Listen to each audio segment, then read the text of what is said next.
Hello friends, আসসালামু আলাইকুম। কেমন আছেন সবাই? আশা করি সকলেই ভালো আছেন। তো পবিত্র মাহে রমজান শেষ হয়ে কিন্তু ঈদ কাছাকাছি চলে আসছে, সেই জন্য আপনাদেরকে সবাইকে জানাই ঈদ মোবারক। তো ফ্রেন্ডস, আজকে আমি সম্পূর্ণ ব্যতিক্রম ধর্মীয় একটা ভিডিও মেক করতেছি, বিকজ বাংলাদেশের প্রত্যেকটা মানুষই কিন্তু বর্তমান ঈদের ড্রেস কেনাকাটা নিয়ে কিন্তু ব্যস্ত। তবে আপনি কি একটা জিনিস ভাবছেন যে আমাদের আশেপাশে যে সমস্ত মানুষগুলো রয়েছে যারা এরকম একটা লুঙ্গি, একটা পাঞ্জাবি, এমন একটা টুপি কিনেও কিন্তু ঈদ করার সামর্থ্য নেই, তাদেরকে কি আমরা কোনো হেল্প করতে পারি না?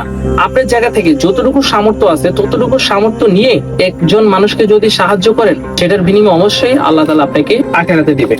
তো আপনারাও আপনাদের জায়গা থেকে যার যার যতটুকু সামর্থ্য আছে অতটুকু দিয়ে আপনারা হেল্প করতে পারেন। ঈদ উপহার হিসাবে আমরা তাদেরকে একটা করে লুঙ্গি দিব, একটা করে পাঞ্জাবি দিব, আর একটা করে টুপি দিব। তো এটা হচ্ছে আমন্ত্রণ অনুযায়ী আমি যতটুকু পারতেছি ততটুকু দিতেছি।